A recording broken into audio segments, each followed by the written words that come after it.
I think we're ready to go. Hello, everybody. Oh, Is everybody unmuted? Good to see you all. I'm Bill Nicholas, City Manager, and I'm going to open the meeting.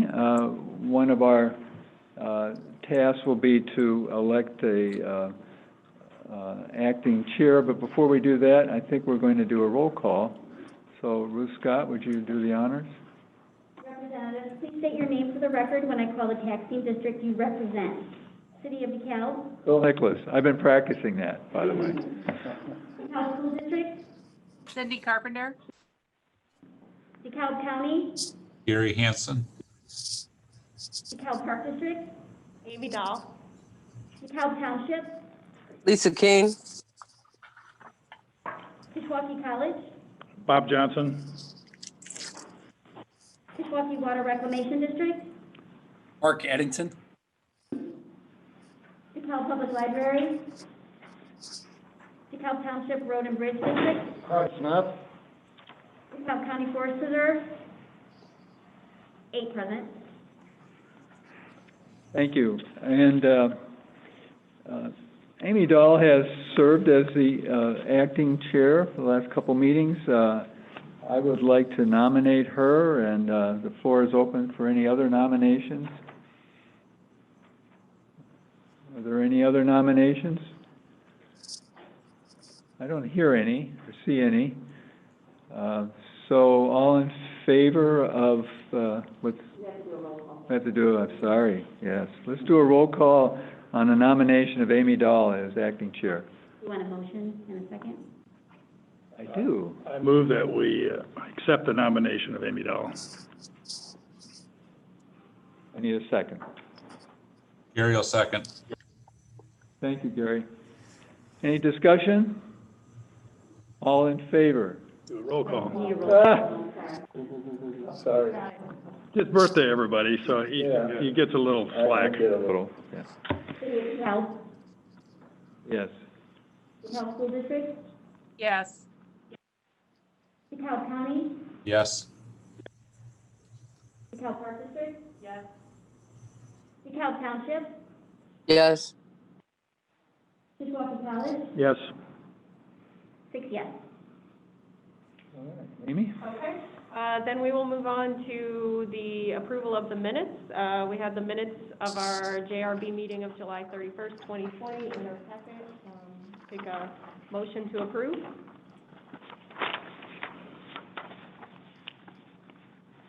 I'll motion to approve. Cindy Carpenter.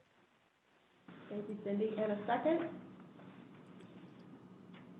Second. Thank you, Bill. Are there any discussion, any corrections, additions?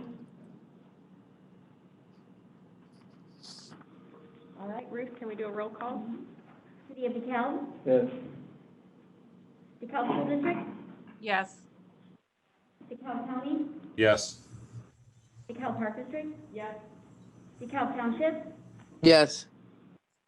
Kishwaukee College. Yes. 6 yes. All right, and moving on to item D, selection of a new public member. Bill, do you want to introduce? Sure. Well, before I do, Tim Hayes was the former public member, as I indicated in my background. Tim has moved his family out of the TIF district, and one of the requirements is that the person reside in the TIF district. And so, Mayor and I had talked. The mayor has nominated Larry Burke, who's sitting to my left. I don't know if you can see everybody up there, Larry, but Larry and his wife Kay were born and raised in DeKalb and have resided in DeKalb all their lives, and ran a very successful business, which continues, although it's been passed to another family member, I believe. And Larry and Kay moved into the TIF district a couple years ago. Actually, they were in a wing of the TIF district before. But now we're in the TIF 3 in the central 3. So Larry is well known in the area and is also known as an independent voice. So This is no rubber stamp. Larry speaks his mind and speaks to his conscience on matters, and including TIF.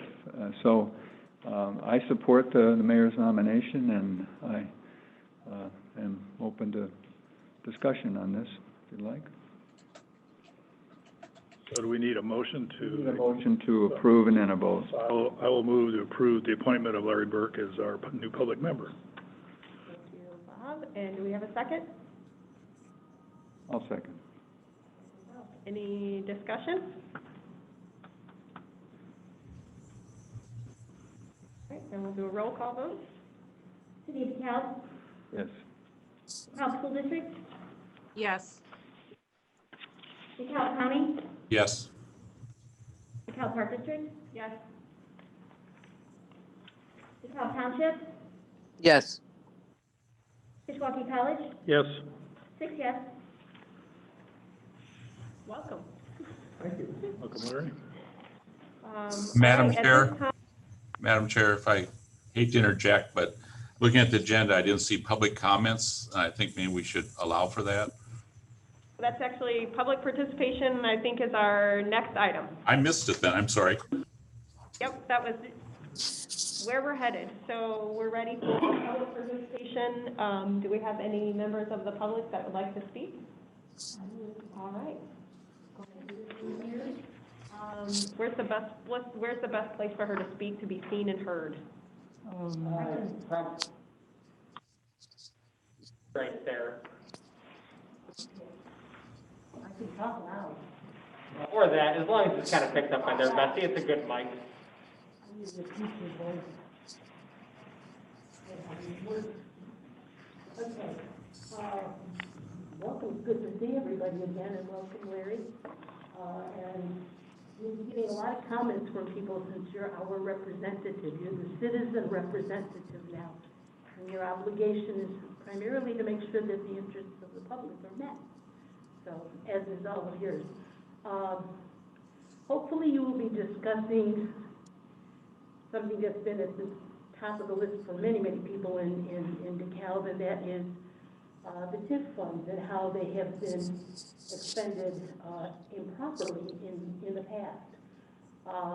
I'm still baffled as to why we're not pushing a little harder to hold the city a little bit more accountable in that area. So I'm hoping that you as the JRB, I realize you're only an advisory board, and that might give you the impression that you don't have a lot of influence, but you do, because you represent pretty much the entirety of citizens within your respective capacities. So I'm hoping that you will push for more clarity on how the TIF funds have been spent in the past.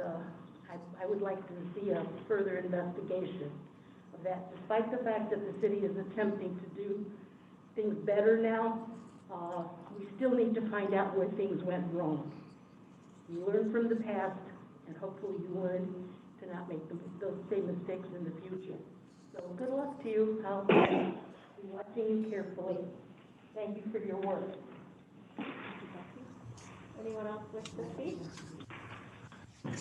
Bruce, were there any comments that were emailed? No. Then we will move on to the presentation of the third quarter fiscal year 2020 TIF financials. Right. Summary. Each of you should have received in your packet the copies of the quarterly and also the year-to-date financials. I'd be happy to answer any questions you may have. Also, I appended the administration timesheets from the beginning of the year through the present, and the only city official who had a timesheet since the last quarter would be me, Ray Munch, having resigned back on effective June 5th. So, and as you know, as we've discussed it back at the July meetings, and as I point out in the background, I put a hold on the $5,000 that was to be transferred in the TIF 1 and also in possibly in the TIF 3. And that hold lasts till the end of the year. And as you've seen in some other attachments, the proposed budget for TIF 1 and TIF 3 for next year show no transfer for administrative costs to the general fund. So that, I think, is consistent with what the JRB has recommended and also what the city administration has embraced. Thank you, Bill. Are there any questions or comments from any of the members? I do have a question, just related to the forgivable loans. I noticed in a lot of the projects that's how we're funding those, and I know that was something that was brought up in the forensic examination as well. Right. Just right. because we know those could be pretty long-term, 10 or 20 years out. Just wondering what has been put in place in order to track those appropriately? Yeah, so one of the things that we've been talking about, and we'll be coming up with a form, we'll call it the transparency form, but each of these projects has, that I've noted here, the current projects has a forgivable loan, and Matt Rose is here, the city attorney, to help me if I falter, but basically the concept is that as the council is considering the extension of a TIF assistance, that there has to be some calculation of what the logical expectation is for incremental tax revenue as a result of the project, an enhanced DAV, and we've talked about this many times. And then the terms have typically been 20 years, and in some cases, in the larger projects, that's certainly merited. In others, the council has the ability to choose a shorter term. And the idea is that as that term is reached, if there is any gap between the incremental revenue that can be calculated by parcel, by project, and what the amount of the original TIF assistance was, then that becomes immediately due and payable. There's a promissory note and mortgage that goes with each of these agreements now. And so it's not unlike what happens if you fail to pay your home mortgage. There are now legal teeth to claw that back, and we haven't had to do that, but the method is there now in the agreement.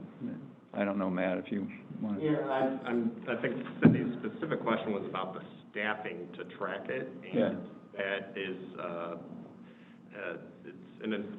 we are trying to get the staff in. We have staff in place that are monitoring this, but the actual tracking of the staff is. So, well, I could speak to that. Is that what you were asking, Cindy? Yeah, and just what systems in place to do that, and also. So, yeah, I can answer that. So Jason Blumenthal has been, before him it was Ray Munch, and Jason is leaving us today. There won't be a slip. The new assistant city manager, Josh Bolt, has been getting up to speed, and he'll be able to track going forward. So that's pretty high up in the city echelons, and I'm obviously accountable for any of the record keeping and also the oversight ultimately in this and any other program. Okay. I'm just wondering too, maybe on an annual basis, if we can see what the the ending balance is for these particular. And I know you the accident improvement. Right. Yeah. So one of the things, we're going to get to the proposed IGA here pretty quickly, and one of the pieces that is yet to be resolved, it's the least, one of the least in terms of actual format, but there are models out there, and any one of us who's accountable to boards and councils have forms where we account for projects and spending, and I'm sure you do, Cindy. We'll come up with a form that everybody will see and hopefully support, and it's not that hard to do. We can do it. Obviously, we have to work with the county tax office and find out just what the incremental increase is. Great, thank you. Any other questions on the current TIF financials?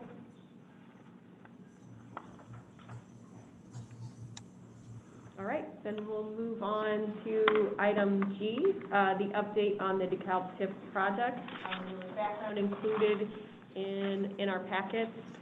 Bill, are there any things that you wanted to highlight? Well, some of this is very familiar. I suppose the newest piece is the former City Hall property at 200 South 4th, and this agenda went out before the meeting on the 26th, and at that meeting, the council approved the enabling measures, a purchase agreement and a TIF agreement, and also a rezoning that would make this project possible. There's been a fair amount of press coverage, and the background touches on this, and of course the public agendas for the last couple council meetings have been fairly detailed on this. I'm happy to answer any questions, but obviously there's a big project in the making, and in terms of TIF 3, this will be probably the biggest hit and purest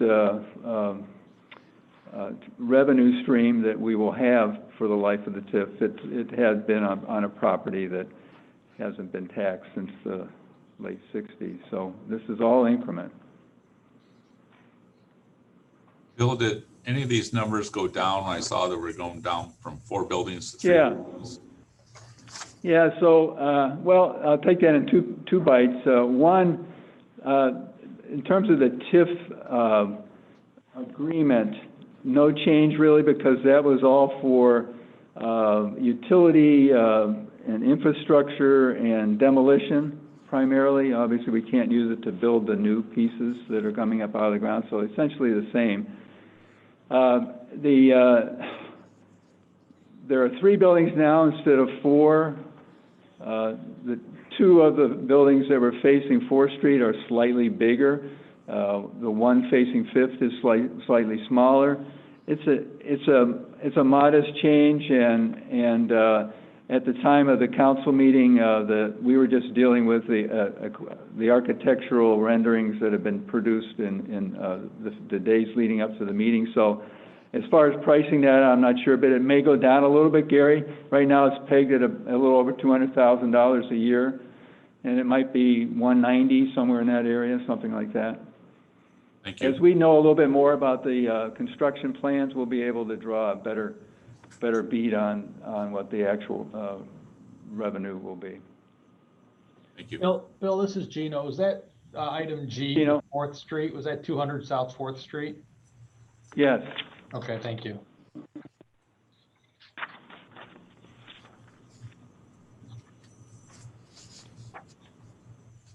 there any other questions or comments on the DeKalb TIF project? You know, the only question I had, and I apologize because I know we went over the finances earlier, Bill. When you went over the finances, were you looking at the pages that were kind of portrait or landscaping? I mean, I know we didn't, or are we still to go through those a little bit later in the meeting? You're talking about how they're positioned? Yes. I was referring to just the general ledger financials. Is that what you mean? Yeah. So those the ones with the color. Those should be in portrait. Portrait. Okay. Oh no, I'm sorry. They are in landscape. Okay. All right. So you've already gone through those then earlier in the meeting. Is that correct? Yeah, those are the financials. We can go back if you want, if there's something. I mean, my only question is, and I guess this is where we'll get to the transparency, just when I look at them and I see some of the dollar amounts, like activity for the quarter, 120,000 other capital improvements, that's where I think the sheets you've been providing us, at least the last meeting, are very helpful because you can actually see what they pertain to, right? Yeah, well, if you look a little deeper into that, Gino, there's another form that actually gives you that detail in terms of a little bit of notation on what that's for. Did you see that? So one is the general, just by line item, and the next one is taken right out of our general ledger that shows every one of the either an entry for an invoice or an entry for revenue. Okay, same type of landscape report is what you're saying. Yes, correct. Got it. I see it. Okay, thank you. And in terms of our ERP software for the city, I can't go more detailed than that unless you want me to do something by hand. No, that's fine. I think I think just doing it a little remotely obviously is more challenging. I'm sure we'll be fine once we're again in person, or we'll we'll just be able to explain it as we get used to it. Sure. I see what you're saying. It's all there. You're right. Thank you. Thank you.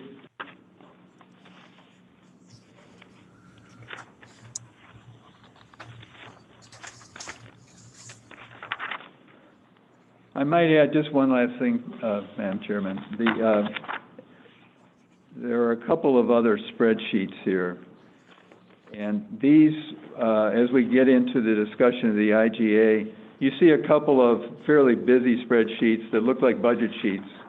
And although the budget format is just a little sexier than what you see here, the budget that the council will see in about 2 weeks, I highlighted these in different colors just to give you a little more elaboration of the proposed spending for TIF 1 and TIF 3 in FY21, and then also kind of a quasi-spreadsheet, quasi-narrative, which takes the same numbers and then gives a little more delineation of projects that would be funded in 2021 and also for the balance of 2020. So if you have any questions about those, I'm happy to answer them at this point. Trying to squeeze all this on one page was a little challenge, but I think there's detail there to get your teeth into. Yeah, I do like, and I'm looking at the TIF 3, it says TIF 3 private property rehabilitation. Is that the spreadsheet you're referring to? Yeah, that's the two colors, the yellow. Yeah, and clearly each one of the projects is not broken down as it would be in our general ledger as once they are going in terms of payouts and so forth. But we've never had this level of detail that I'm aware of. So this was something we've been doing in the last, really for the last year or so, but becoming a little more refined with each one of our quarterly meetings. Yeah, I do like the listing by project. That's nice to see. Yep. A lot of question marks there, but that means no revenue, so.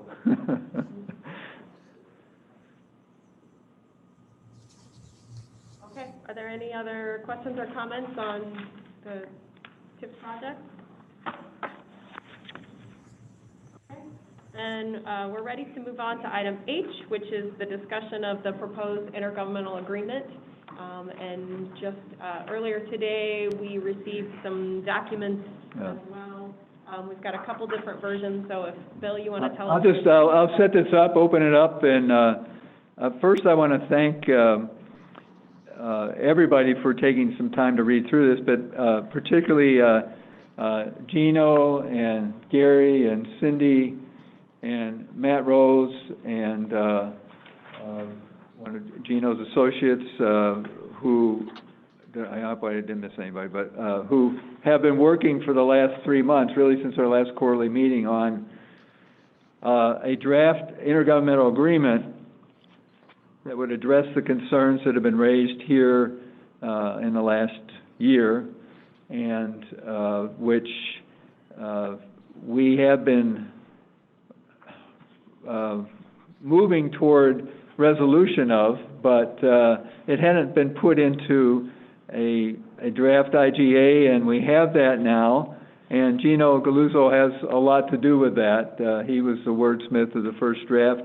And as these things go, intergovernmental agreements, particularly where there's been some controversy, we've all had our opportunity to tweak and suggest changes and revisions and so forth. And when this went out to you over a week ago, I thought at that time we were the working group was more or less in agreement on all essential points. But just yesterday, Gino and Matt and David Briot for the county had a little bit of conversation virtually about some finer points. And so I believe, Ruth, you sent virtually a couple of, I had two versions then. One, Gino, yours from yesterday, and Matt, yours from yesterday, and I understand you two have had a little more today.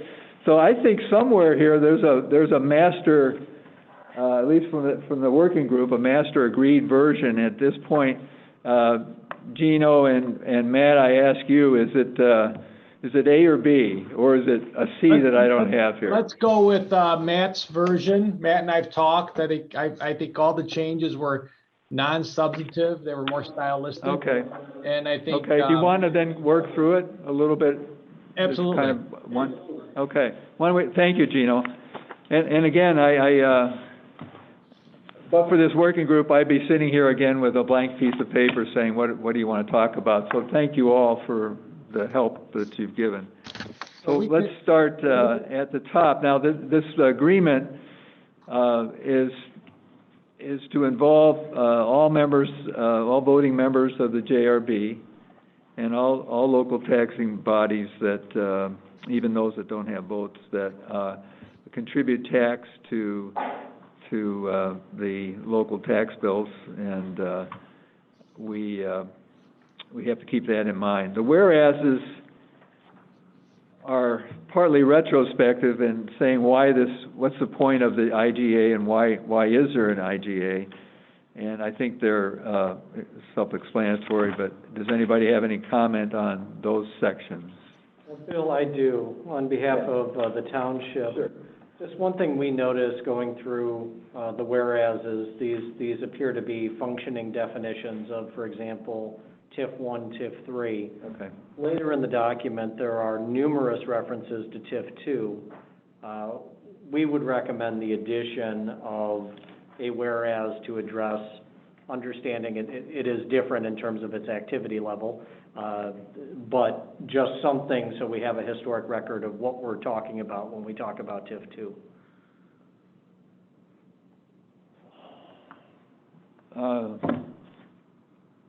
Comment? Shouldn't be a problem. Okay. That's fine. Gino? No, that's fine. Okay. Okay.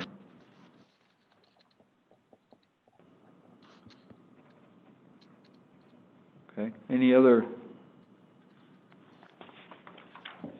comments on the recitals?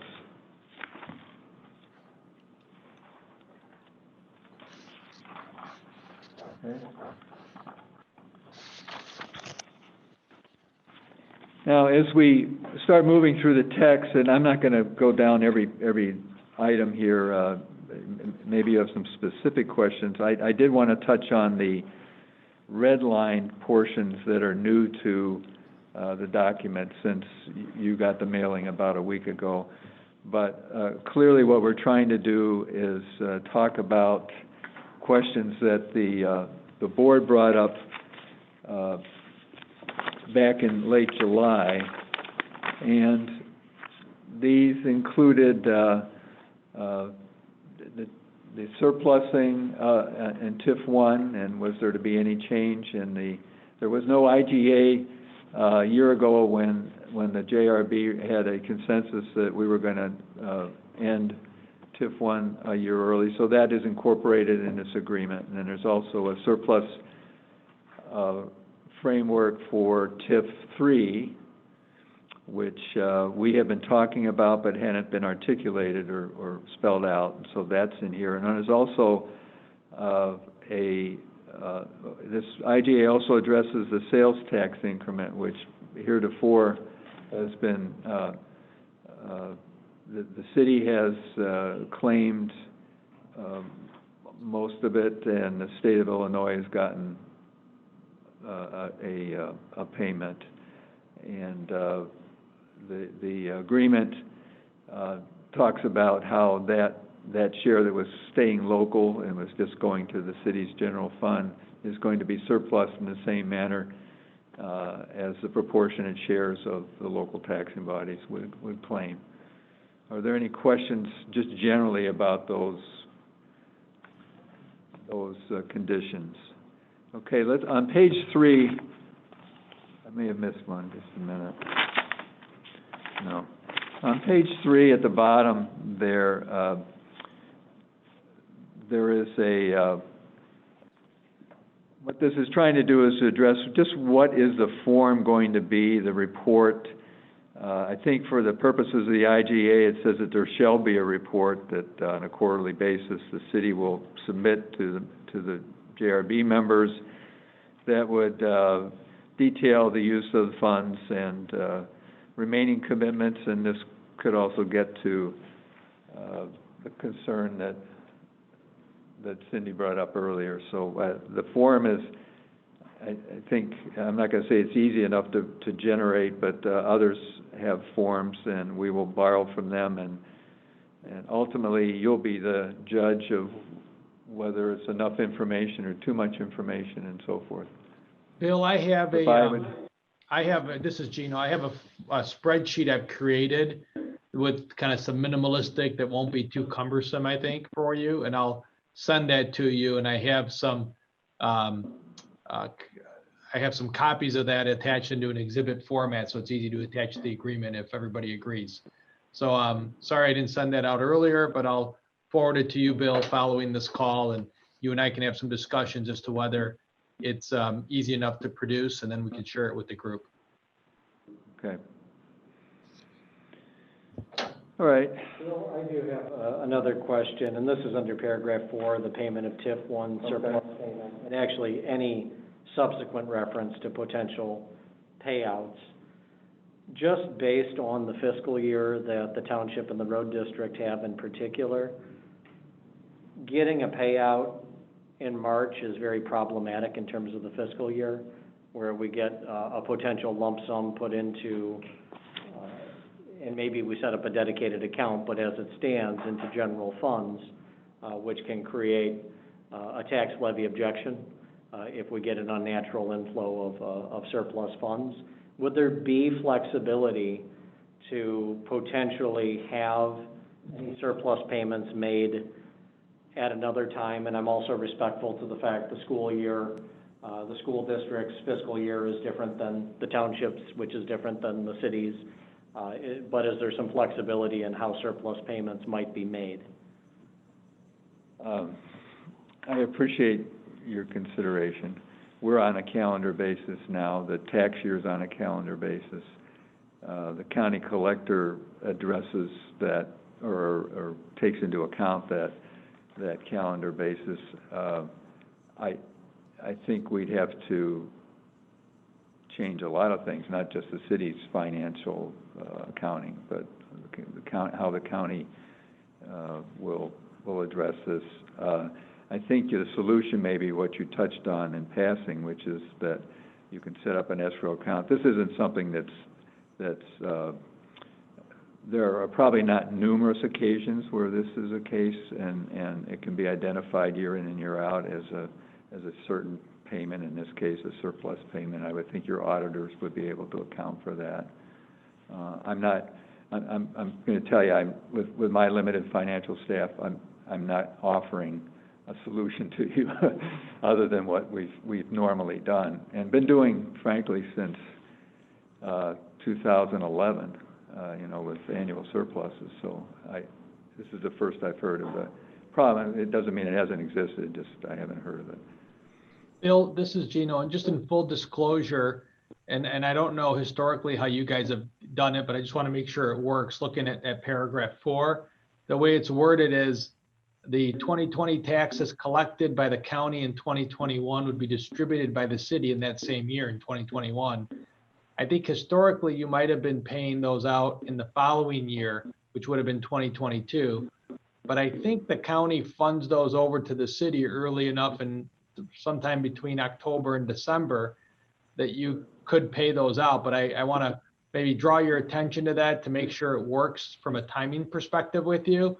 And if it needs to drag out to the beginning of, maybe the next quarter of the next year, just to look at that to make sure it works for you. I've only had 2 seasons of this as city manager this time around, and both were lagging, if you will, into the following year. So I believe it's been February, March or so, and Cindy will send a note. When are we getting this? And that, correct me if I'm wrong, Cindy, but I think that's been in a February, March, so it's after the tax year is ended, when the accounting is done, and we work closely with the collector office on that. So. Yeah, that's correct, Bill. Yeah, we usually see it in late February, early March. So we should change that then in line 113. On the next edit, it'll say distributed by the city as surplus in first quarter of 2022.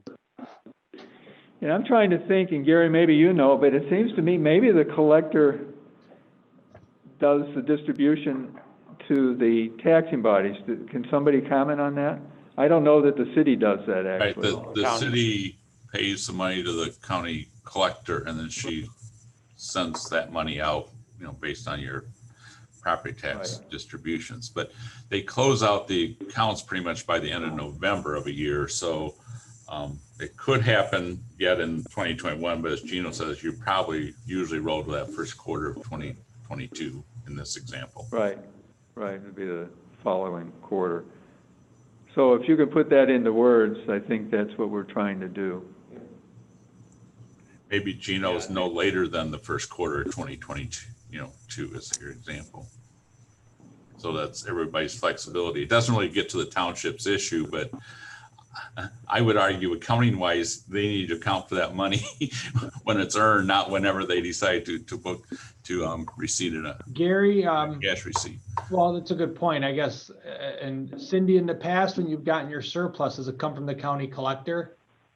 Yes, it does. And Yep. does it come when the tax revenues come in, or just can it come anytime? You mean the surplus dollars? Yes. Oh, it comes in pretty much when all the taxes are collected. Everything is, the last distribution of taxes usually is in November, like Gary says, when everything's closed out. Then the city will do their distribution in that first quarter after the calendar year is over. And then when does the county, it says the city distributes in the first quarter, the next quarter, then the county collector takes it and distributes it to you guys? Yeah, the city cuts the check to the county, and then the county distributes it to the taxing bodies pro rata based on the pie chart for everybody. Okay, but they'll do that right when right soon after they receive it from the city. They don't wait till the next year's tax dollars are collected. No. We get it pretty, I'm not sure how quickly, but it's probably pretty quick. Within a couple of weeks, I think they turn it around, maybe even sooner than that. Here to serve. Yeah. Just to articulate, and I think this is the township and road district's concern with this, our fiscal year begins April 1. So getting this cash inflow in March is particularly problematic.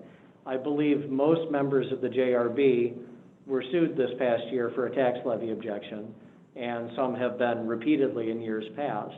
And this is exactly what we're trying to mitigate the risk of. Would it be maybe another approach to this? Receiving the money is the mechanic of receiving the money. I guess how much earlier than that might we be able to have a reasonable approximation of what that surplus is going to be? Would there be a way to just get a better finger on the pulse of what amount of money is likely to come in, even if it's within a 5% range, 10%? I might be able to answer that, and Cindy can correct me, but I think we know actually in June or May when they extend the taxes, because we know we're going to get 50% of that tax extension. So other than, a few delinquents here and there, but you really would know 8-9 months anyway before your next fiscal. Approximately, yeah. Yeah, you'd There have were a no pretty more good idea expenditures, too. anyway. Yeah. The other option is you might be able to talk to the county treasurer and receive your money later, because she'll only earn interest on your money. I agree with Gary. You're going to know in June because the taxes are levied and the tax bill gets out in May. And then you'll know in June you're going to receive. The TIF expenditures won't matter because the way the agreement's worded, and this will be the last year in that paragraph 4, it's based upon the increment collected. Same for TIF 3, when we move forward to the next provisions, the amount declared and distributed as surplus is based upon a percentage of the increment generated. It has nothing to do with the expenses incurred by the TIF or the obligations of the TIF. And therefore, you'll know a good 6 to 7 months prior to the end of the calendar year, which is still 2 to 3 months before distribution. You'll know 9 months before getting the money how much it'll likely be. And you'll be pretty exact. And even if there are some delinquencies for failure to pay taxes, if they're substantial dollars because they have properties on them, I guarantee the taxes will likely be sold, and therefore the collector will receive the tax revenue and you'll receive your increment revenue despite the property owner not having paid the taxes.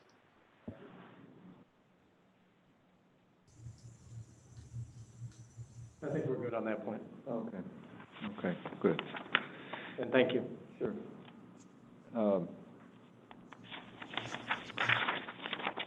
So then, moving, just a small typo on line 136, and then moving forward,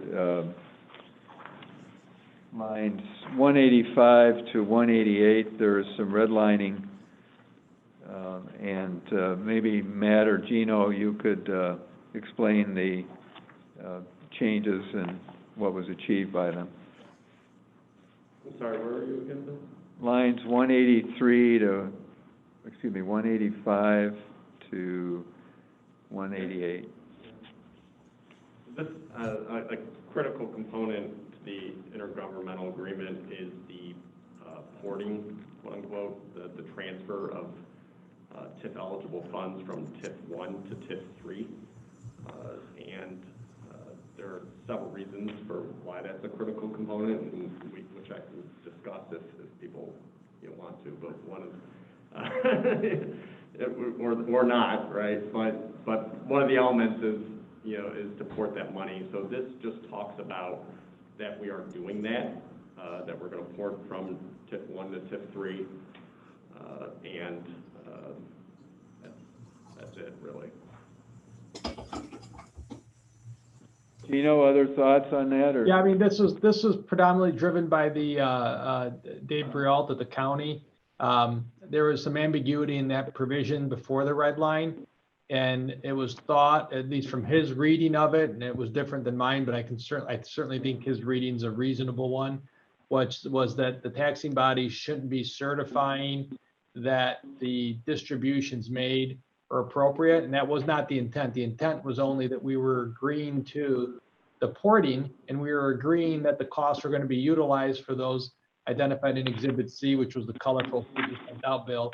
So This was just some wordsmithing on the sentence to avoid the unintended interpretation that the state's attorney had when they read it. Okay. Any questions about that? All right. There is a minor change in line 198. Anybody want explanation of that? Okay. Yeah, I think that was just a typo from multiple versions. Okay, all right. And then let's go down to lines 255 to 258. And one of the concepts that was kicked around in recent months was, do we want, of course, the city's TIF program is annually audited by an independent auditor. There was some concern, I believe, on some of the part of some of the boards that there ought to be some other layer of review. So this section was inserted, by which the parties would agree that the city should pay from TIF districts. There are 2 now, and after next year it'll just be TIF 3. The sum, and it was changed from $2,500 to $5,000. I'm agreeable to that. To retain an attorney other than the city attorney, to annually review the annual TIF reports in addition to the annual audit. And I would like to say at this time, and it doesn't have to be noted, I don't believe in this agreement, but I've approached, because I'm willing to accept this and recommend to the council that this be accepted, that Gino's firm be hired at least for the next 3 to 5 years or so. We usually have a term and then see how it goes. But have a separate agreement to do that, and it doesn't have to be discussed today, but I'm in full support of that, and they've done so much. They understand the TIF Act, they understand our local issues and where we've been and where we'd like to go.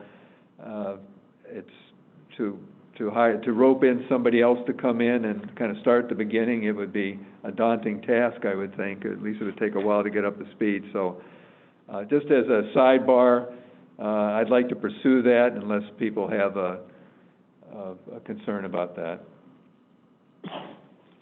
Bill, I do not have a concern specifically with what you're laying out or Gino and his expertise in this matter. I think we agree with that. My concern is, I think, more technical. Both this section 8 as well as what would be in subsection G starting on lines 170, specifically lines 176 through 78, discuss the JRB approving public infrastructure and an attorney to provide review of the annual report. I would like, and if it's Gino, Matt, to address just on what authority under the Joint Review Board Act that, you know, the city believes that that's within the authority of the JRB to take those types of actions. Independent of this agreement, there would be no authority. With the agreement, we'd be bound to that. So the parties have the ability under other state statute to come together and commit to that. Correct. Yeah. If we if there was not this agreement, the city could approve its TIF expenditures for public improvements without you know, it doesn't matter what the JRB or the taxing bodies say, but with this agreement, we would be bound to what that simple majority vote would be. We have the legal authority to bind ourselves to that agreement. Yeah, so Matt, I think you're referring to the Intergovernmental Cooperation Act, and which conferred and et cetera. I guess, as well as the state constitution, but I guess the subtle concern we have isn't, I think, what is intended to be more outward transparency and involvement of all the taxing bodies, which I think we all appreciate. Just have a slight concern that, for example, the legal opinion as to the validity of TIF reporting is the city's. And once the JRB members are assuming that role, we're assuming a liability there too. And I would say the same with the public infrastructures. Not that, again, I appreciate, I think the township appreciates the effort to, the effort for transparency and engagement. It's more of a concern of, are we taking on the city's responsibility, and should the various taxing bodies be doing that? I could step in and respond to that if you'd like, Matt. Feel free. You know, I don't think we're taking any responsibility at all. I think we're not alleviating the city of its obligations to perform the reporting and the certifications required by the TIF Act.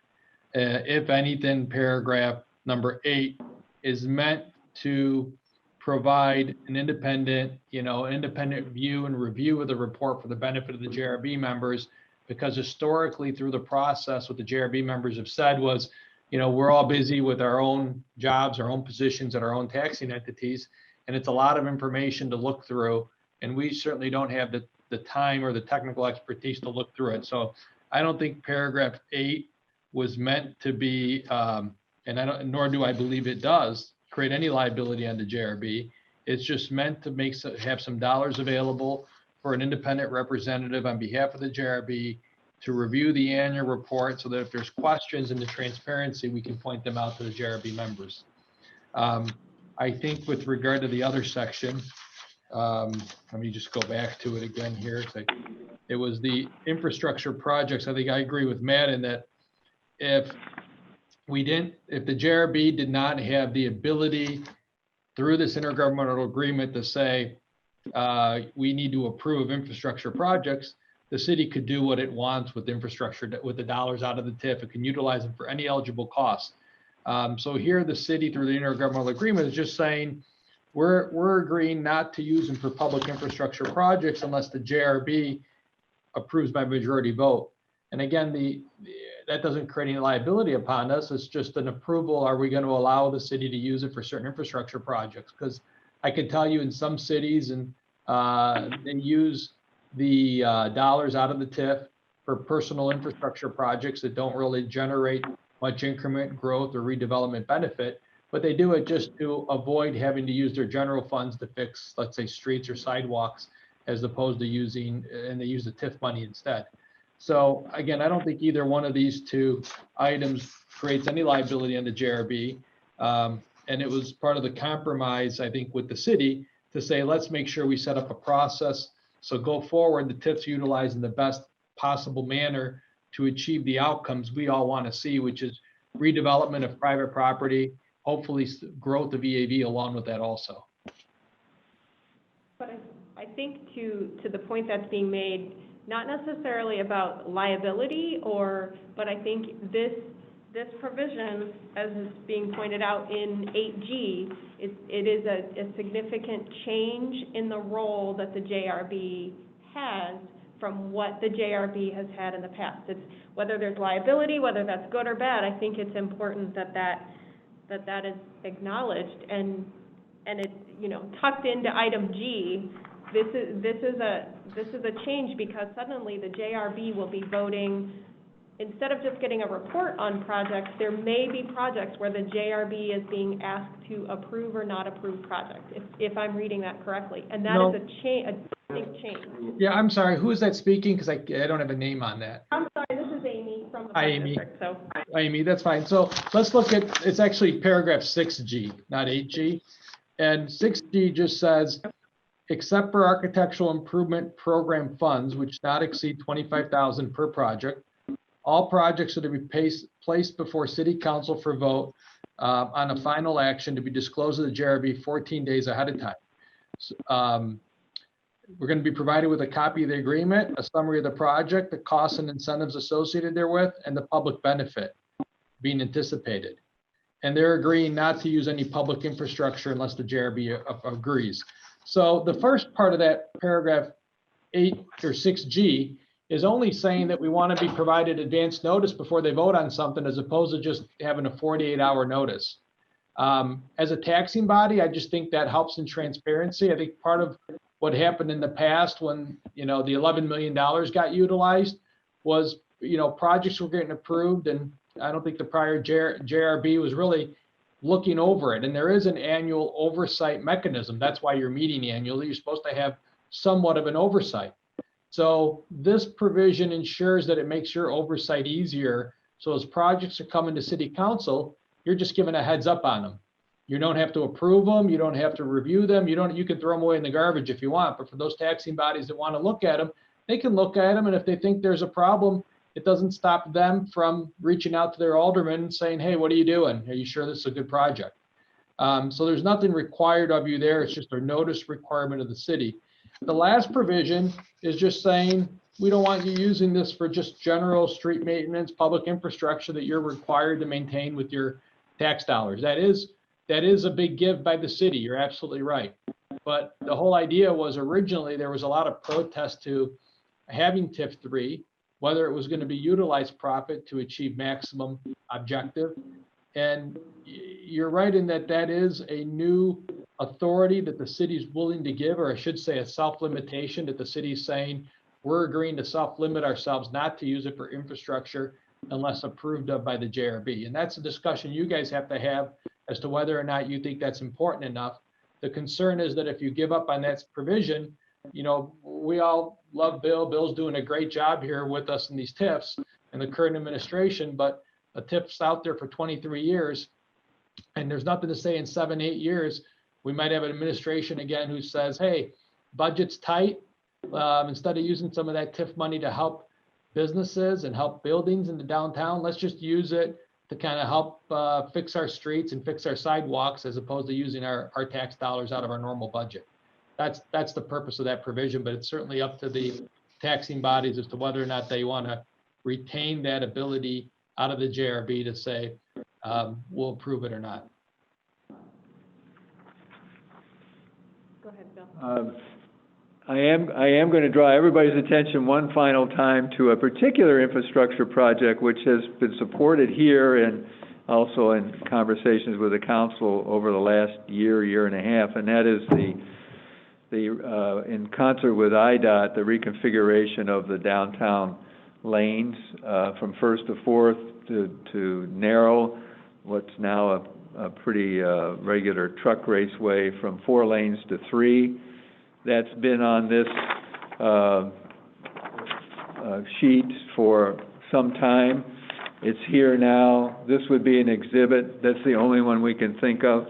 That's Exhibit E. And that would be the end.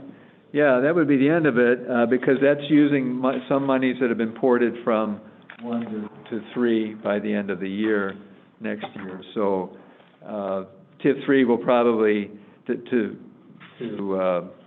Gino's point, it could be possible in any given year to dedicate what will probably be $400,000 or $500,000 a year for the next 5 or 7 years in TIF increment in 3 to a meaningful infrastructure project, but we have no ambition for that, and this would lock us into a review by the board. I'm okay with that, but I guess the prior condition here, and Gino's aware of this too, was what was on this list, that one particular 1-year infrastructure upgrade, which we've been talking about since the late 70s, is done before TIF 1 expires. That's right, Bill, and I think we spoke about that the last couple meetings. As I thought everybody was on board with that, but thank you for pointing that out. Just for clarity, I'll wake up in the middle of the night tonight if I didn't say that, so thank you. I may wake up in the middle of the night anyway, but, all right. Well, anything more on that point? I don't know if Yeah, I mean. it's not resolved, but. The other taxing parties, the parties to this agreement, if they want to have that approval of public infrastructure projects, it was important to the school district at the minimum that they did, but everyone's a party to this agreement. The city was willing to agree to that. You know, if the other taxing bodies don't want that specific ability to vote down public infrastructure projects, essentially they can surely express that, but I don't think it. I echo Gino, it doesn't add to any particular liability. It is an expansion of the JRB's role, so to speak. Well, Matt, and the way I thought about it too was if some of the taxing bodies don't feel like they want to have that ability, they can just vote to approve. It's by simple majority of the JRB. So they can vote to approve of the projects, which is the same as removing the language to begin with. But at least it won't bind every future JRB and future, members that future elected members of those taxing districts might appoint to the JRB. I do appreciate all the thoughts. This is Brad again. And when we talk about liability, I just want to be very clear. When things were not favorable in the media 2 years ago, it wasn't just the city getting blamed, right? It was the various taxing bodies. And I'm not suggesting this would be the case. I have every confidence that the city has been righting the ship and acting in a good faith manner, and I mean that sincerely. If there was litigation, if there was some sort of investigation, charges brought, at some level, even if it's a matter of the taxing bodies having to remove themselves from the litigation through motions to dismiss, et cetera, there is still a liability.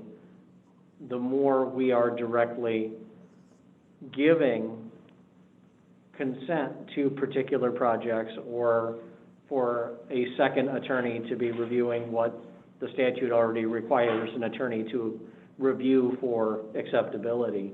And I'm not suggesting an answer or what any taxing body should do with that. I just think it's not entirely genuine to say that this doesn't create some form of liability on the taxing bodies. So I'll leave it at that, and I think the points that have been made are understood and do appreciate everyone's thoughts. And you know, my last just final comment to that, as attorney for the school district, we're perfectly fine taking on that sole responsibility if none of the other taxing districts want it, but we put it in there with majority vote thinking that if we had these provisions where it was, you know, pay X dollars to this attorney retained by the school district for the review, we thought the other joint review board members wouldn't take too kindly to that. So we thought we'd just kind of put it in there for the benefit of all, to be beneficial to all. So I think that's, you know, I guess the same could be said with regard to what's happened in the past with regard to the dollars that were out there, because statutorily we have an annual JRB meeting, and we all know what happened there after the forensic audit. So, I mean, and the only other thing I would like to say about this that I had neglected to put into the draft on paragraph 8, because this was pointed out by somebody at the school district board, was there needs to be like a 2% escalator in there for that cost, because over 23 years, you know, time value of money, 2% cost of living increase on that dollar amount bill. So maybe Matt, if you could add that in, I'd appreciate it. Was that you per year or? Yeah, like a 2%, like a 2% increase per year, correct? Yeah, because, I'm sorry, because. I actually have a question about item 8, and that it's a, right now, did have that same point, that this is $5,000 per year, but this is over the life of the TIF, so I'm sure there will be some increased costs. But I also question whether, well, is it really exactly $5,000? It seems like a blanket sum when there may be years when there's not very much to review, as we've already looked at surplusing portions of the TIF. There will be fewer projects potentially down the road, and it seems to just guarantee that we're giving away $5,000. And I apologize, there are a lot of lawyers in the room who will stand, someone will benefit from this, and it won't be the citizens, it will be a law firm. I apologize to the lawyers in the room, I don't want to offend anyone, but I think. Lawyer. And Jason left the room, so, but I think some acknowledgement and maybe some consideration, is that $5,000 the right amount, and is it the right amount with 2% over the lifetime of the TIF? I think that's, again, and I say this as not a lawyer who is part of drafting this, but I think maybe some non-lawyers we could have some conversation about that. Or even use the JRB to then every year appoint a different attorney. You know, we're gonna use the same attorney or firm for 23 years that also represents the DeKalb School District.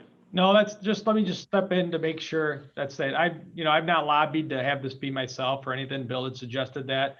I tried to pick a dollar amount that's fairly gonna identify, you know, what I think it's gonna take if you're gonna do the job appropriately. I went to a real estate closing today, for example, for a friend of mine on a residential deal, and he said, do a lot of attorneys do residential closing? I said they don't, because as most lawyers know, if you go do a residential closing, usually the dollar amount that you could charge doesn't allow you to do a great job. And the power of the purse is really where the control is. Because if you were to take this and say, hey, we want to pay you $500 to review your annual TIF report, and the TIF report's got a lot of work to it, I mean, most lawyers aren't going to do a very thorough job for $500. You're right, there's going to be some years where maybe there's not a lot to look at. Maybe there's a lot of years to look at more. But I think at $5,000, even if you look at, you know, $275 an hour, you're looking at less than about 18 hours worth of time to kind of run through a report, provide a report, maybe attend a JRB meeting. You can do that based on an hourly not to exceed cap. You could also say if it's less than 5,000 one year and more than 5,000 the next, as long as it averages. This is meant to be where the JRB can pick its lawyer. It's not meant to be the same lawyer every year. You can certainly pick a lawyer for the first couple years if you want, but it's the JRB can pick who they want. Regardless of who it is, I think if you look at cost of living increases, obviously you're dealing with your own budgets and your taxing districts. You know that you have salaries and wages that go up, you have costs that go up. So you've got to plan on some type of increase annually. And I think if you go through your budgets, whether it's your employees, the people who work on your roads, if you could budget 2% a year and never increase more than 2% a year, I think you'd be extremely happy. But that's not the case. And I think the cost of living for wages and health insurance and everything that goes into that is typically more than 2%. I say that knowing full well that I likely won't be the attorney doing this for the whole 23 years, and I may not be the attorney doing it on year one. I'm fine with that. I just don't want you to think that I'm setting a dollar amount out there that is high because I think I'm going to do the work. And I can tell you the school board members kind of pointed out that the dollar amount was too low, asked it to be raised because they were concerned that, while you say the public's not going to benefit and it's public money, I mean, the public lost $11 million over predominantly 7 of it over 10 years if you look at the forensic audit. So when you look at that and you say, well, I think we would have been better spent having an independent person review it than not. And I think you just have to be careful not to be looking at that just from short-term investment ideas. But lastly, just my last point on that is these dollars are paid from the TIF district. So these aren't dollars paid out of the surplus. So they're not dollars paid out of the taxing districts, they're dollars paid out of the TIF district itself as a TIF district expense out of the other 50% that the city would otherwise have available. So those are just my last comments, and I'll mute my button here. Can I respond? Oh. No, go ahead. I think Amy's initial point, which is a good one, is just what if in some years it's a very light review? I'm comfortable, I think, with the not to exceed language that's in there. That should curtail that. I also agree with Gino that I don't think it's the dollar amount of $5,000 and an annual increment increase. I don't think that in itself is objectionable as a not to exceed. I think that makes sense. I think the concern that Craig had mentioned that I agree with is maybe there's a concern about an attorney representing an individual taxing body within the JRB being the independent source of review. And Craig, is that kind of more what you were intimating there? And that's not obviously a personal attack. And Gino, I would also agree. I don't think your career or my career is going to be made or lost over a $5,000 project. So I don't think anybody's looking at this with greed in their eyes or anything like that. But I think that is a fair concern. Gino also mentioned the fact that the school district was the one really pushing for this. I mean, is that a consideration that there be the school district responsible for the second set of, I guess, legal? No, when I mentioned that, I meant to say the school district. When we had discussions, especially in closed session, one of the items that came up really a lot was when we reached this agreement, what are we going to do to make sure this doesn't happen again? How can we make sure that future use of TIF is going to be appropriate? When you look at the forensic audit, there was not only the 11 million administrative costs, but then there were questions about whether TIF dollars were used for appropriate TIF purposes, whether TIF expenses were certified, whether they were used for items that the money should not have been used for. So they felt that we need to have this kind of independent review, and they felt that the independent review had to be funded adequately to ensure that the person doing the work would do the appropriate job to do it. That was the criteria to put in there. Other than that, we made it so that the JRB could hire whoever they want, and they could change it from year to year. As for whether there's any conflict, I wouldn't take it if I thought there was a conflict, the position, and I know, nor do I think any other attorney would. That's the nice thing about hiring attorneys, because we do have ethical rules that regulate us versus if you hire other people that may not, who aren't attorneys. But I think the goals and interest of the taxing bodies should be aligned here. That's my thought. Just to echo your comments, I was going to propose the reasonable compromise to not exceed that amount and include the escalator. I think that's a reasonable compromise, that if it's then billed under that amount, that's a savings for everybody. It won't be any more than that. That's fine with me, Matt.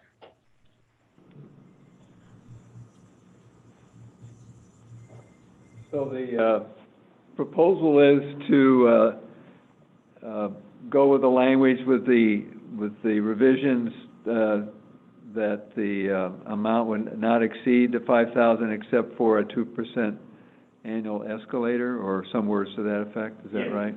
Yep. Okay. And to, Gino made the point that this comes from the TIF and it comes before dollars are surplused out, but I don't want us to also diminish that, because it also means, even if there were no 2% escalator, we're looking at $100,000 over the life of the TIF. Those are Real numbers. tax dollars. Those are not just our dollars to just say, we're just giving them away to have those reviewed. I think the review is very important. I think having people outside, but I think I don't want to just say, oh, well, it comes from the city's TIF, so we can spend it. We agree. All right.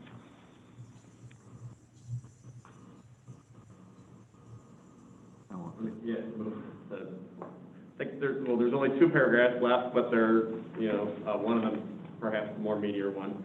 But paragraph 9 is that payment of the TIF eligible attorney fees, and this is, part of TIF eligible expenses is payment of attorney fees that are related to the TIF projects and things like that. So one of these is when all, the paragraph 9 is for when all, if we come to terms, we agree, when each independent taxing body will, probably have attorney eyes on this agreement, and that's an expense to be paid.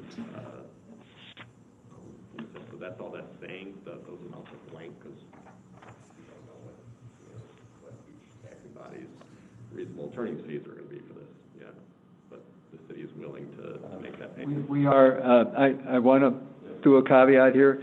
So I am in the middle of preparing and very close in the next 2 weeks to presenting a draft budget for the city for FY21, which is the calendar year again. And if there are, I know Gino's been performing. If there are other attorney fees that the representative taxing bodies feel are appropriate to be funded by the city's TIF program, in the next few days, I'd like you to give me an idea what they are. I don't think that's too much to ask. If we're going to have $50,000 here, that's a big number. If it's $10,000, that's. But you can see what we've got in TIF 1. Not a lot left at the end of next year with whatever closing balance we're going to project. So I could take it out of TIF 3, and we could just move some things around. That would be comfortable enough. And then I could also adjust the TIF 1 and TIF 3 budgets, which I'm completing this weekend. So anything you can give me today, tomorrow, Sunday, whatever you want, send me an email. I'm working. Bill, the county will would not. be great, but we all know attorneys, right? Yeah. Bill, the county will not submit anything. Thank you very, very much. Thank you.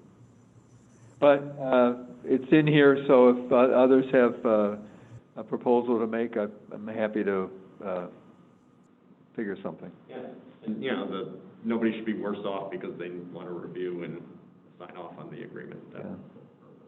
Okay. And then paragraph 10 is the release language. There is that red line which was inserted at the request of David Barol. that's on 284. Because the idea there, that red line was that if somebody was accused of some legislative action regarding the TIF expenditures, that they would participate as required by law in that subpoena. But this release is generally stating that what we know of the alleged TIF misexpenditures were what was revealed by the forensic audit in the Ernst & Young report. And in exchange for this agreement, where the city is making the annual surplus payments and enacting the requested transparency form and having that super veto with the public infrastructure projects and other things, that the taxing bodies will release any claims that they had related to those allegedly wrongful TIF transfers and expenditures and payments from the TIF funds.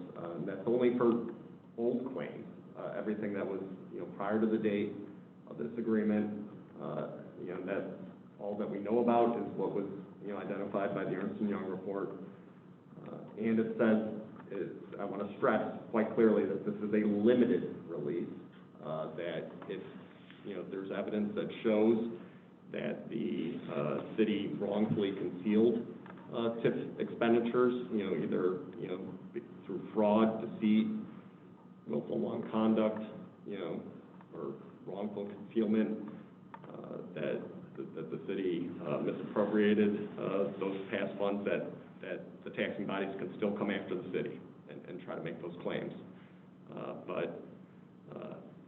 So that's a big concern, right? Who knows, if there was some, unknown, fraudulent conspiracy out there, and you don't want to prevent if that is unearthed, you don't want to prevent your ability to recover, and that's, the city totally understands that, and that's, we're willing to accept that. So,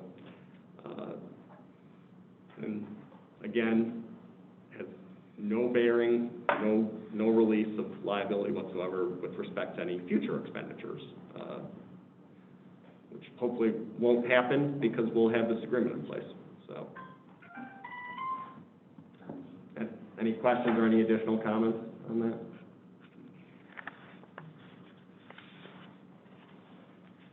Finally, last thing, the draft that we're working on here Gino had inadvertently omitted the school district signing block, and if anybody has any doubts about his independence of thought and purity, we had to convince him that the school district should be included. So, thank you. Yeah, I actually used the form Dean Frieders had prepared to start this form, so that's where I got it. No comment. Okay. We've been through, I think it's appropriate, there have been enough points raised that we probably ought to have a document at least sent around here as quickly as possible, so the representative taxing bodies and public member all have a chance to review the changes. Can we talk just for a minute about, pragmatically, about where we go from here? This quarterly meeting will end, and the next quarterly meeting is not until late January.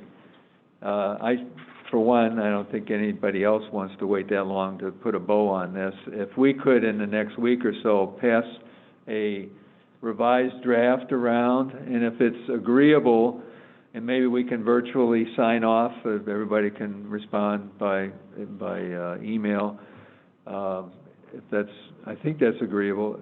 Isn't that? Yeah, we will definitely have a revised draft by the end of next week. Okay. There's 2 or 3 comments. Then what I'd like to do is take, at least for our part, the city, which is kind of still playing a pivotal role here, it's DeKalb, TIF, JRB, that I take it to our council at the second meeting in November. We have 2 meetings in November, and working up the agenda this weekend for the first meeting, so it'll probably be the second meeting, and then other taxing bodies, assuming we're all on the same page, can take it up if you have a meeting in December or whatever, at the earliest convenience, I suspect. Can I interject? Is that agreeable? Yes, Gary? Would it be possible to get this draft really by the end of next week and maybe early the Yes. following week to get approval? Because my board, Yes. last meeting they have is November 18th, which means I need it by the 11th or 12th. Yeah. Otherwise, we're into January for us. Yeah. I think, for one, I think that's not only possible, but I think it's desirable to at least get it to you all, so as your boards meet, your, whatever timing that is, you have what you need. Yeah, I think that we should have a revised draft by the end of Monday, to be honest, but. All right. How about no later than Wednesday, and then I'll get something around to all of you at midweek. Would that be agreeable? That'd be great. Okay. And Bill, when is your second meeting in November? What date is that? 4th Monday. Okay. 28th? 23rd. 23rd. 23rd, okay. 23rd, Just 2 quick points. I know some of the exhibits are still being worked on, but obviously that would be helpful for us to have as much time as possible to review those. And just really quick, not to belabor it, but back to the paragraph 8 on the annual external review.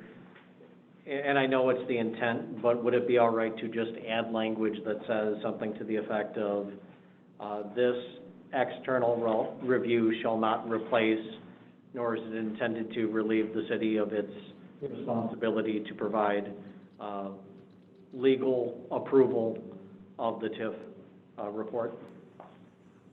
Yeah, I have no problem with that. Thank you. Okay. Other thoughts on the timing or the text that we've been going over? Our board meets on the 10th, Kish board meets on the 10th, and then second Tuesday in December, whatever that is. 8th maybe. I will also say I'm happy to appear before any of your board meetings where this topic may fall, and be there to answer questions or to offer comment at your pleasure. So let me know.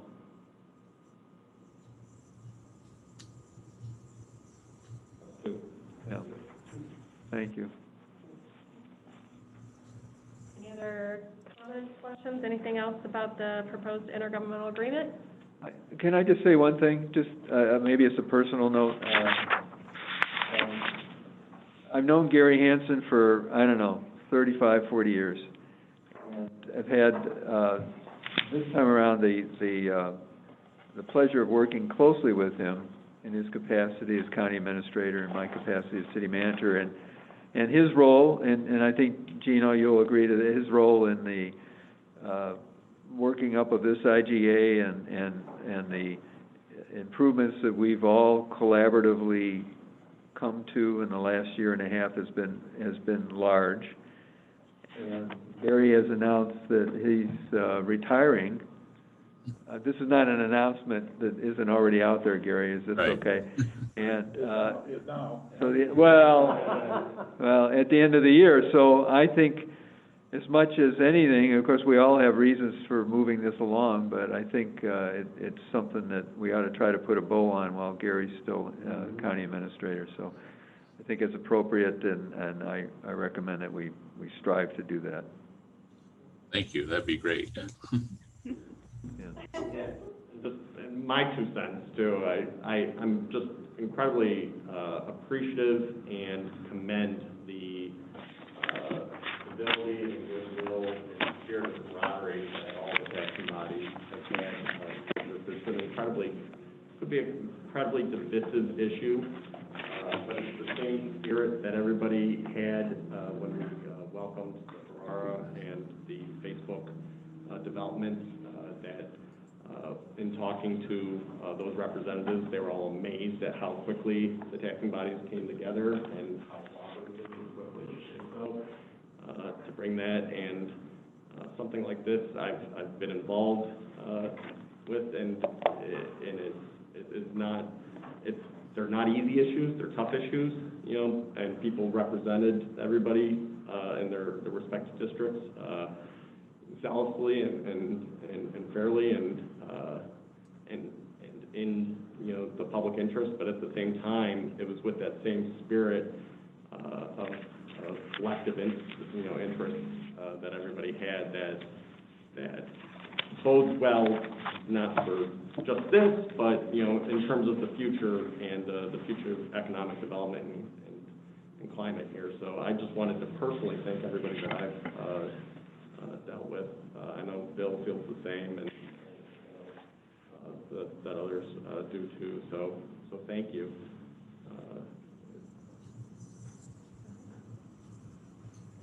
Any other thoughts? Okay, our next meeting is January 22nd, 2021. It will no longer be 2020. That should be very exciting for us. We hope. We hope. Exciting, I didn't say exciting. Lots of things. I need a motion to adjourn. Cindy Carpenter. Yeah, nobody wants to leave. All right. I'll take the motion is from Cindy, and a second. I'll second. I'll take it from Bob. And, all right, Ruth, roll call. City of DeKalb? Yes. DeKalb School District? Yes. DeKalb County? Yes. DeKalb District? Yes. DeKalb Township? Yes. Kishwaukee College? Yes. Public member? Yes. 7 yes. Meeting adjourned. Thank you, Amy. For anybody that doesn't know, today is Phil's birthday. Where's the cake? Well, happy birthday, Bill. Tougher man.